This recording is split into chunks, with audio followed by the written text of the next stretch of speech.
그들이 나의 재앙의 날에 내게 이르렀으나 여호와께서 나의 의지가 되셨도다. 나를 넓은 곳으로 인도하시고 나를 기뻐하심으로 나를 구원하셨도다. 아멘. 부르짖어야 할 이유라는 제목으로 잠시 말씀을 전하기를 원합니다. 우리 한번 서로 좌우 앞뒤 보시면서 인사하겠습니다. 은혜 자리에 잘 오셨습니다. 네. 수요일에는 이렇게 설교 마치면 이제 불 끄고 기도하다가 알아서 돌아가니까 누가 왔는지도 모르게 있다가 간 수도 있을 것 같아서 우리가 인사를 합니다. 저는 시편이 많은 이제 내용들이 있지만 시편 18편을 개인적으로 종종 읽곤 합니다. 우리가 이제 19절까지만 읽었지만 시편 중에서는 뭐 더 긴 시도 있으나 제법 긴 축에 속하는 분량입니다. 50절까지 있는데요. 나머지 20절부터 50절까지도요.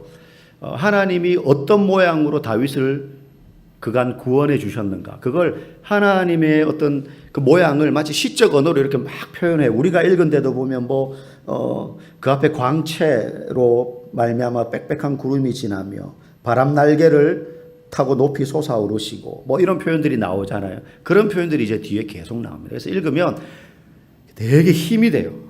막 없던 힘도 막 솟아나고 막 소망이 생기고 격려를 받게 됩니다. 나중에 혹시 시간 나시면 18편을 한번 정독해 보시면 좋습니다. 읽으실 때 가능하면 한 절 한 절 꼭꼭 씹어 먹는다는 느낌으로 소리를 내어서 읽어보시면 참 더 큰 은혜가 됩니다. 오늘 이 18편은 보면 앞에 표제가 좀 깁니다. 그죠? 거기 보면 아마 파란 글씨로 쭉 나오죠. 뭐라고 되어 있습니까? 한번 읽어볼까요? 여호와의 종 다윗의 시 인도자를 따라 부르는 노래. 여호와께서 다윗을 그 모든 원수들의 손에서와 사울의 손에서 건져주신 날에 다윗이 이 노래의 말로 여호와께 아뢰어 이르되. 이렇게 되어 있습니다.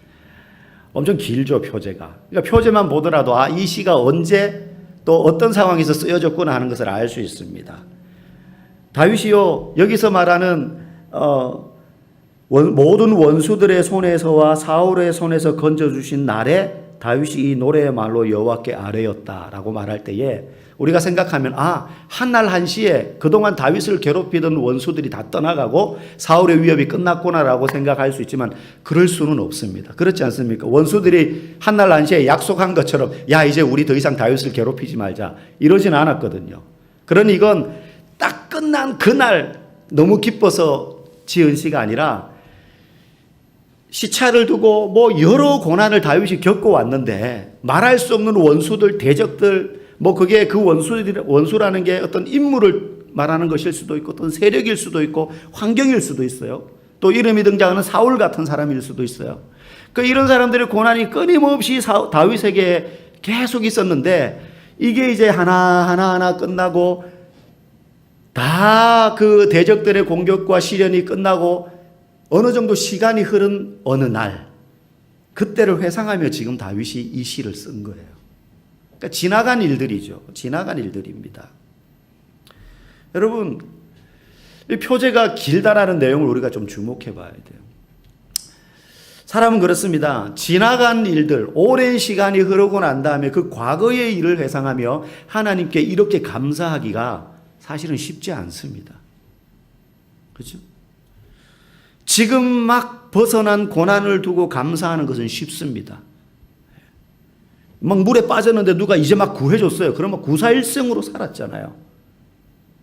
아직까지 막 내 몸에 온몸이 그냥 젖어 있고 저체온증에 걸려서 물도 먹어가지고 막 속도 안 좋고 근데 살아났어요. 생생하죠. 감사하기가 쉽습니다. 그런데 그게 이미 10년, 20년 전의 일이에요. 지금은 전혀 그런 삶이 아닙니다. 그런 다 지나가는 일을 두고 하나님이 그때 나를 어떻게 도우셨는지 그것에 대해서 이렇게 구체적이고도 그리고 이렇게 감정적으로 그저 그때 그랬지 이렇게 적는 게 아니라 지금 막 내가 이렇게 하나님의 은혜를 경험한 것처럼 자신의 기쁨을 표현하고 하나님이 이런 모양으로 나를 도우셨고 막 자신의 감정을 드러내면서 감사하기가 쉽지 않다는 거예요. 10년, 20년 전에 있었던 일들에 대해서 감사하기보다 우리는 지금 나에게 일어나는 일들에 대해서만 관심을 가질 수밖에 없기 때문입니다. 옛날에 죽다 살아났던 거는 그때 일이고 지금 당장 내 손톱 밑에 가시가 더 문제인 거죠. 그래서 지금 이게 더 급한 거예요. 그러기가 쉽습니다. 지나고 나면 과거의 일이 되기 때문에 그때의 감사와 감격은 잊혀집니다. 그래서 이렇게 다윗처럼 과거의 일들을 하나하나 되새기면서 하나님의 구원을 찬양하기는 어지간히 영적으로 깨어있는 사람이 아니면 사실 쉽지 않은 일이라는 거예요. 우리는 항상 내 문제, 지금 내 문제에만 집중하려고 하지 지난날의 하나님의 은혜에 감사하기는 하지만 이처럼 절절하게 오늘 일처럼 어제 일처럼 생생하게 마음에 잘 담아주지 않아요. 그리고 우리의 기억력이라는 게 별로 좋지 않아요. 그래서 그때는 막 정말 컬러풀하게 그냥 영화처럼 그때 그 장면이 너무 생생했지만 1년이 지나고 5년이 지나고 10년이 지나고 20년이 지나고 나면 중요한 한 부분만 생각이 나지, 그리고 그때 하나님 나를 도우셔서 내가 결국 그 어려움을 이렇게 이겼다라는 결과만 생각나지, 그 과정들이 자세하게 기억나면서 그때 느꼈던 자신의 감정, 이거는 별로 잘 다가오지 않는단 말이죠. 그래서 마치 흑백 사진처럼 기억이 돼요. 우리는 고난도 잘 잊어버리지만 그래서 좋은 일, 은혜 받은 일, 또 감사할 일, 그런 일도 잘 잊어버리는 사람입니다. 그러니 날마다 지금의 은혜에 감사해야 되지만 뭐 그건 어렵지 않죠 또.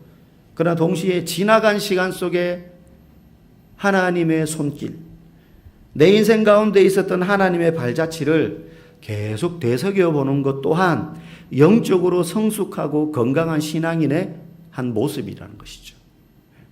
그래서 건강한 신앙인은 과거에 베푸셨던 하나님의 은혜를 잊어버리지 않습니다. 그걸 늘 기억합니다. 오늘 일처럼. 옛날 거를 곱씹으면서 살라는 게 아니에요. 하나님의 은혜를 잊지 말라는 거죠. 그게 밑거름이 돼서 현재 나의 신앙을 지탱해주는 뿌리가 되고 자양분이 되고 그 토대 위에 지금의 내 신앙의 집이 지어져 가는 것이기 때문입니다. 그런 사람이 성장하는 신앙인이에요.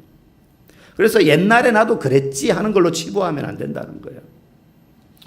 저도 지난날 저의 가정에 어려움이 닥쳤을 때, 또 제가 학창시절에 겪었던 어려움, 또 저희 부모님이 겪었던 어려움을 옆에서 지켜보고, 또 나중에 사역자가 되어서 사역하면서 겪었던 이러저러한 여러 가지 일들 속에 베푸셨던 하나님의 은혜를 생각해 볼 때가 있습니다. 또 때로는 그게 어느 날 떠오를 때가 있어요. 근데 그게 시간이 지나면 그때의 감격과 감사의 마음이 아무래도 무뎌지더라고요. 무뎌집니다. 사실만 남아요. 아, 그때 그랬지. 근데 그때의 감격과 감사, 또 감각, 이런 게 무뎌져요. 감정적으로도 그렇고 기억도 자꾸 옅어지죠.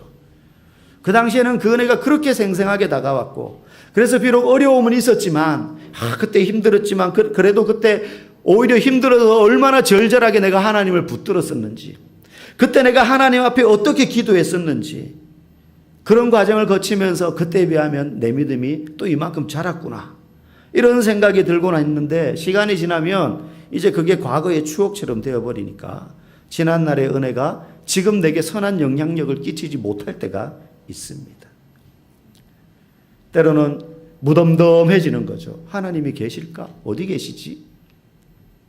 여러분, 그래서 성도의 신앙의 요소 가운데 뭐 여러 가지 중요한 것들이 있지만 그 중에서도 참 중요한 몇 가지 요소가 있는데, 그 중에 지적인 요소가 있습니다. 성경을 잘 알아야 돼요. 말씀의 의미와 뜻을 잘 이해하는 거 중요합니다. 성도가 건강한 신앙인으로 자라는 데 있어서. 그래서 뭐 제자 훈련도 하고 성경 공부도 하고 말씀도 외우고 읽고 듣고 해야 되는 거예요. 또 때로는 모르는 거 있으면 질문도 하고, 그래서 깨닫고 이러는 거예요.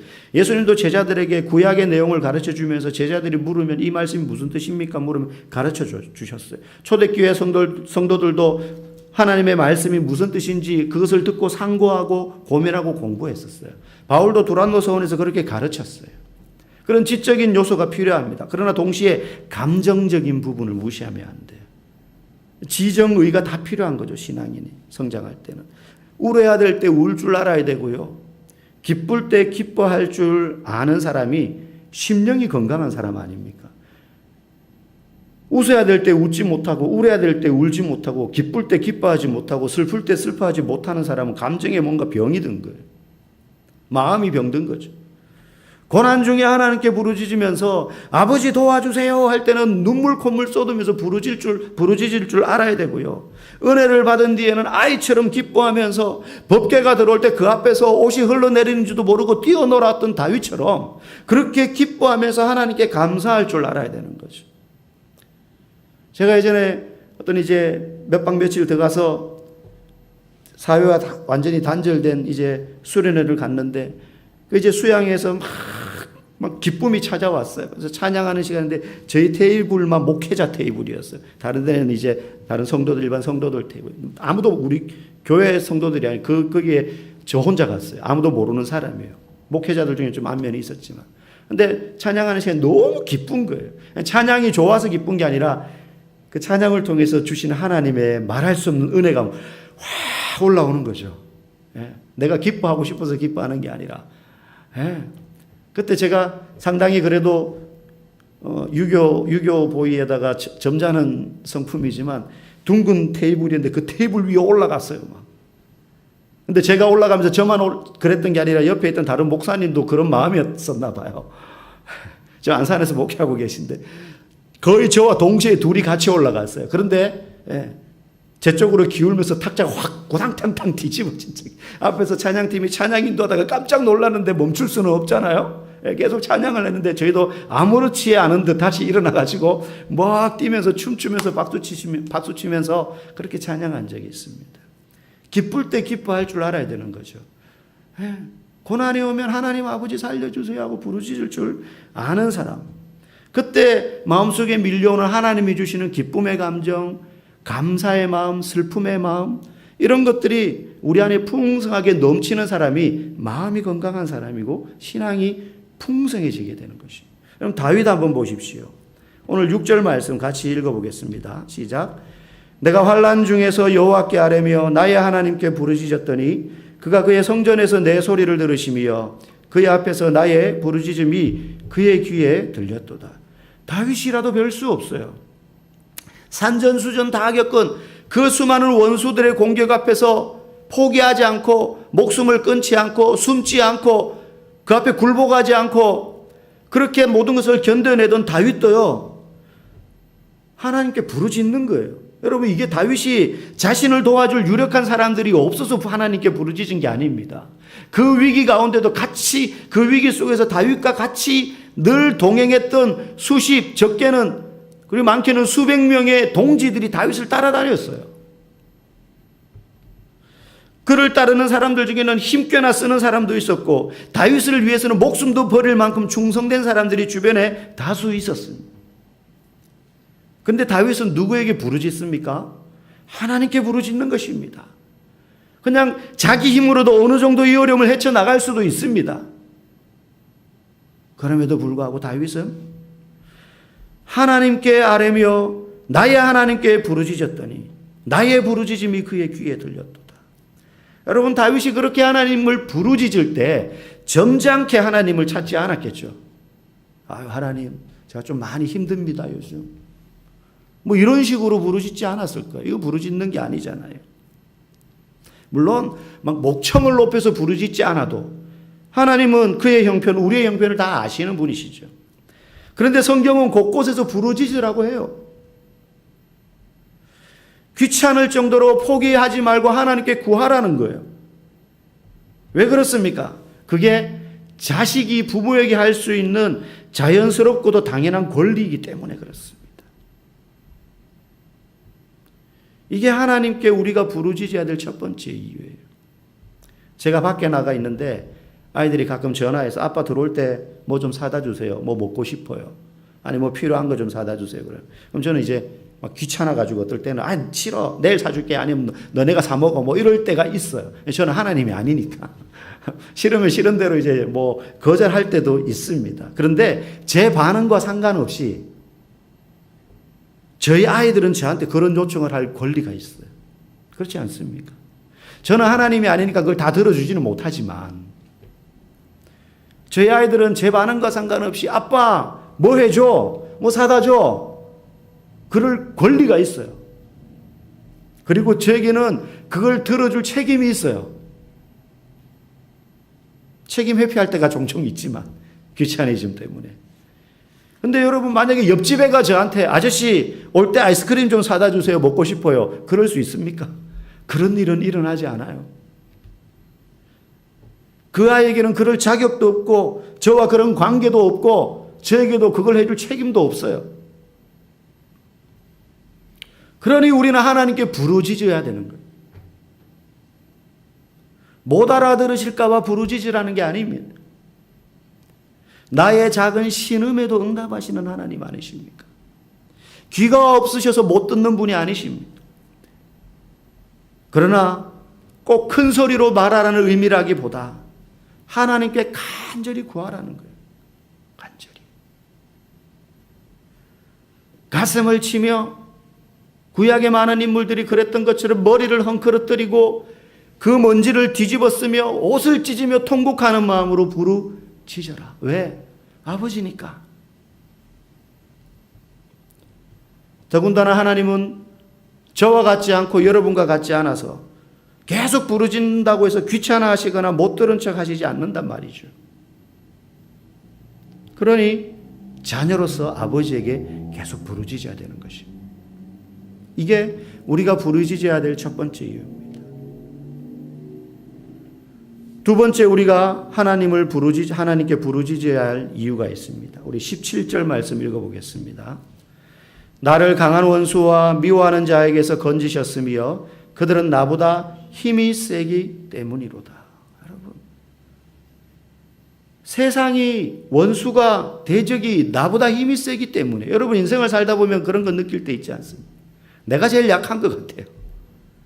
내가 가진 게 제일 없는 것 같아요. 여러분 나보다 힘이 약하면 그 문제가 그러면 내 힘으로 해결하면 돼요. 여러분 다윗이 주변에 인물들이 있는데 왜 하나님께 부르짖었을까요? 사람의 숫자가 많다고 감당할 수 있는 문제가 아니기 때문에. 문제가 나보다 힘이 세니까 내 힘으로 어떻게 해결이 안 되니까 누굴 찾는 겁니까? 도와줄 수 있는 하나님 아버지를. 여러분 예수 믿는 사람에게 도와줄 수 있는 는 누구밖에 없습니까? 네? 이 땅의 아버지를 찾을 게 아니라 하나님 아버지를 찾는 거죠. 사람이 하나님을 가장 절실하게 붙잡을 때가 언제냐? 막다른 길에 몰렸을 때. 막다른 길에 몰렸을 때. 내 힘으로 해결 안 될 때. 아까 우리가 부른 찬양에도 이런 가사가 있었지만 이게 나약함과 한계 앞에 맞닥뜨렸을 때 나오는 인간의 원초적인 본능이에요. 과거에 전기나 이런 과학기술이 발달하기 전에 하늘에 번개만 치면 벼락만 때리면 그게 어떤 신의 진노인 듯이 여기면서 그냥 숨을 때를 찾고 괜히 잘못한 게 막 생각나면서 아이고 용서해 주세요 이렇게 독백을 하거나 하는 장면들 우리 떠올리지 않습니까? 이거는 우리가 어떻게 통제할 수 있는 문제가 아니거든요. 그러니 초월적인 존재를 찾는 거예요. 근데 이게 가장 순수한 모습이에요. 내가 못하니까 할 수 있는 분께 부르짖는 것입니다.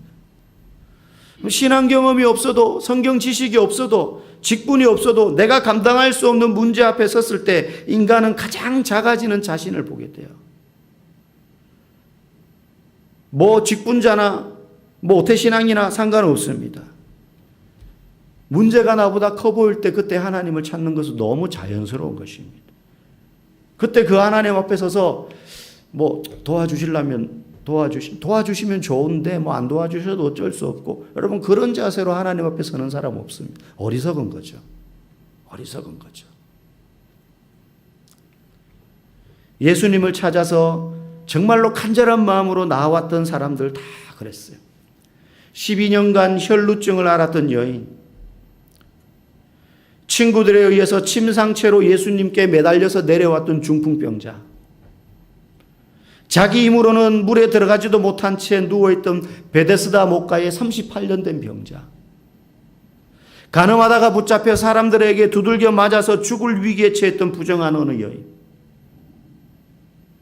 남편 5명이 있었지만 인생의 목마름을 해결하지 못해서 방황하던 수가성 우물가의 사마리아 여인. 그 모든 사람들이 자기보다 힘이 센 삶의 문제 앞에서 이렇게도 해보고 저렇게도 해봤지만 재산 잃고 돈 잃고 건강 잃고 시간 허비하고 모든 사람들로부터 외면당했던 사람들. 그렇게 삶의 문제 앞에서 헤매다 예수님을 만난 사람들이, 그들의 결과가 다 어떻게 됐습니까? 혈루증 앓던 여인은 옷깃만 만졌을 뿐인데 그 즉시 나았습니다. 중풍병자는 병이 나았을 뿐만 아니라 많은 사람들 앞에서 죄사함의 선포를 받았습니다. 죄사함을 받았다. 네 죄가 사해졌다. 베데스다 목가의 병자는 그 자리에서 일어나 더 이상 물이 동하기를, 누가 그 물이 동할 때 자기를 넣어주기를 기다리지 않아도 되었어. 그 자리에서 일어나 자기 자리를 들고 걸어갔고, 가늠하다 붙잡혔던 여인은 목숨을 구원받았을 뿐만 아니라 이 여인도 죄 용서함을 받았어. 수가성 우물가의 여인은 그 영혼의 가람을 해결받고 마을 사람들에게 돌아가서 자신이 만난 예수님을 전했어요. 이것이 예수님께 자기가 해결할 수 없는 산과 같은 문제들 들고 인생을 헤매던 사람들이 예수님께 나와 부르짖었던 사람들의 모습이에요.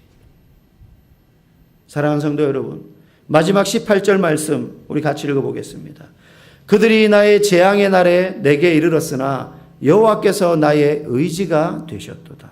이 세상에 재앙이, 어마어마한 문제가 밀어닥쳐도 여호와께서 다윗의 의지가 되셨다는 거예요. 옆에 도울 수 있을 만한 사람들이 있었지만 참된 의지는 여호와 하나님이셨어요. 죄의 권세가 아무리 강력해서 우리의 인생을 넘어뜨리기 위해서 수단과 방법을 가리지 않고 고난과 어려움과 시험을 몰아닥치게 하더라도 예수님 그분이 그 모든 죄의 권세를 깨뜨리셨어요. 그러니 예수님께 부르짖어야 됩니다. 우리에게는 예수님께 부르짖을 수 있는 권리가 있고, 그리고 그 은혜가 있습니다. 그리고 그 방법을 압니다. 그리고 부르짖으라고 하셨어요. 문제가 놓였는데도 부르짖지 않은 사람은요, 사실은 아직 살만한 거예요. 뭐 어떻게 되겠지 않은 막연한 기대감을 가지고 가는 거예요. 여러분, 어리석은 선택입니다.